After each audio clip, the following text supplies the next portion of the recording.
Thank you all for being here today. Your support means a lot to me.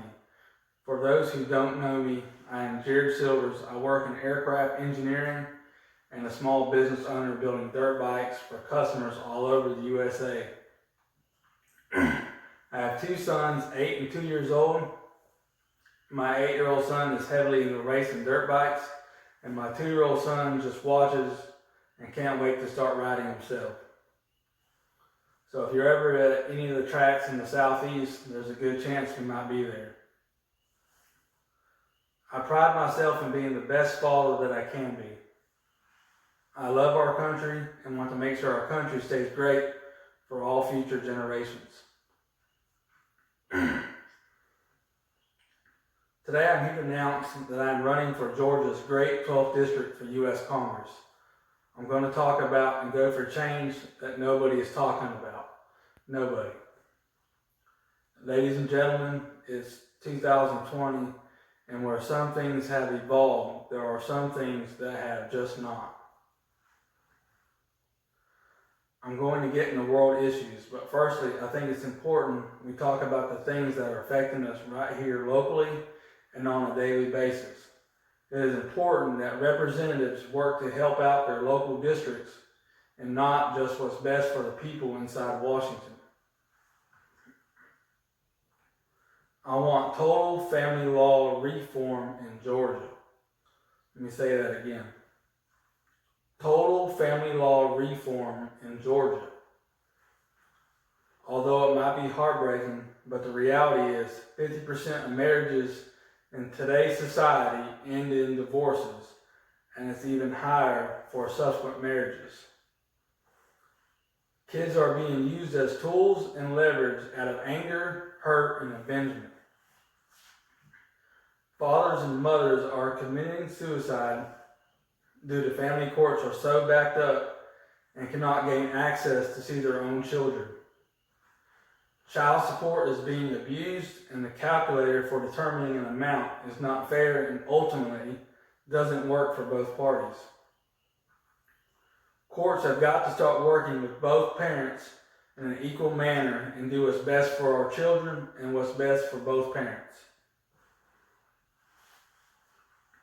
I myself have been a victim, and today standing in front of me is one of my best friends that has been a huge victim of these issues. Daniel was married for 7 years and served most of that time in the United States Marines. I can't thank our veterans enough for what they go through and what they do for us. He has 2 daughters, and when his time was up, he got out and started working locally at a company building private jets. Due to the demand at the time, he had to put in some overtime hours, and shortly after this, his wife filed for divorce. Daniel now has been paying $2,700 a month to his ex-wife for 4 years now, and only has access to his daughters every other Wednesday and every other weekend. To put it simply, he sees his daughters an average of 6 days out of 30 days a month. Daniel was left with pennies to pay his rent and to eat. With taxes taken out of our paychecks, we only see a little more than half of our money. Child support is around 25% and is figured up after taxes. So in basic terms, a mother or father paying child support is working very hard and only seeing around 25% of their income, and it's just not right in today's society and does not work. What's even more wrong and sadder is that it only the hardworking, great, law-abiding parents that become victims to these family laws. I want to see Georgia become an equal rights state in divorces, where it's an automatic 50-50 unless otherwise proven to be unfit. If he or she was fit to have a baby with, they are fit to be their parent and deserve the rights to have their own child half the time. I want to see the child support, the way it's figured out and paid, revamped to a system that works for both sides. If I'm elected, I will work hard to get these issues out in the open and get Washington and Georgia talking about these and working toward a new, better way. I need to be clear that I am not against parents having to pay child support. But child support is not for failed relationships. It's for absent parents, and chances are if they are absent, they're not paying their dues, and it's the hard-working parents that are suffering from this. We need change to these systems. We need to standardize the way our children are handled in divorces to equality and to prevent these long fights over kids that can ultimately last years. The only ones winning in these battles are the lawyers. It's time our children start winning.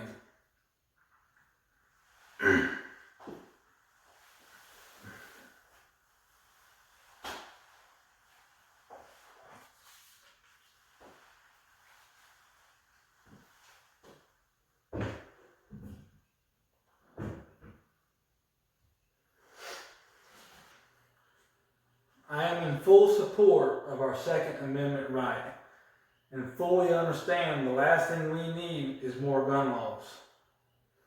The last time I checked, murder was already against the law. The only way to defend ourselves against a bad guy with a gun is a good guy with a gun. I'm against anything making gun laws stricter. Once you start budging on these laws, they slowly start taking away your rights little at a time, and that's not the road Georgia or the United States needs to go down. We do not need Georgia being the next Virginia. Our Second Amendment right states, a well-regulated militia being necessary to the security of the free state, the right of the people to keep and bear arms shall not be infringed. The last four words state, shall not be infringed. To me, this means no such law should ever be passed that should infringe on our Second Amendment right. Silencers are a great example of this. Why do we have to jump through hoops and wait 6 months for us law-abiding citizens to obtain a permit to buy a silencer? We should be able to walk into the store and buy one and leave with it just like buying a gun. A person who doesn't follow the law will just go on Google Shopping and order one for $40. These laws, again, are only hurting the law-abiding citizens.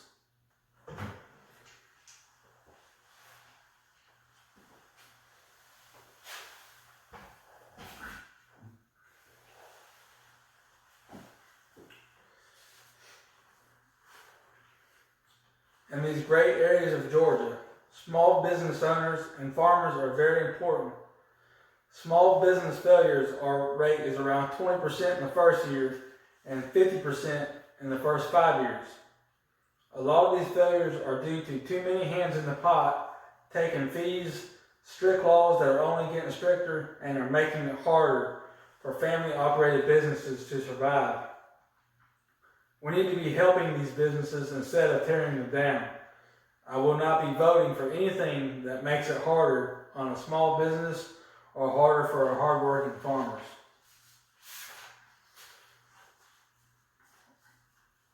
I am in full support of what our president is accomplishing and working to accomplish. President Trump is doing something America may never see again in our lifetime. The movement across America is unbelievable, and he will have my vote in full support in the House if I'm elected. I love our country, and we need to protect it against and make sure it's great for all future generations. We have got to take the House back in 2020, and we've got to have people that can stand up to people like Nancy Pelosi and Adam Schiff. Ladies and gentlemen, to me it's simple. When I look at our Constitution and the Bill of Rights that our founding fathers created, it only makes sense to protect it. If such laws that are tried to be moved and passed that go against our Constitution and amendment rights, it's a no from me. and I'm going to fight like crazy to keep it that way. I believe in full transparency. Whenever it may be going on inside of Washington, I will always keep everyone up to date what's going on and what I'm going to do about it. I'm going to close by saying running for office is very expensive, and if you like what I had to say, I need your help. I need your help to get the word out and get the support to campaign for this. My opponent has a net worth of almost $12 million and will not be easy to run against. Those who have tried have lost. I have nothing bad to say about him as I do not know him. I'm sure he is a great person, but when someone's net worth is almost $12 million, it's very hard for you to relate to the average person that we are representing. I can relate to the people in our district as I am no different than the average person, and I understand our issues. We are 1 month away from the registration end date, and I need to raise $5,200 for the registration fees and around $200 a day in advertisement for the next 30 days. Thank you, and God bless.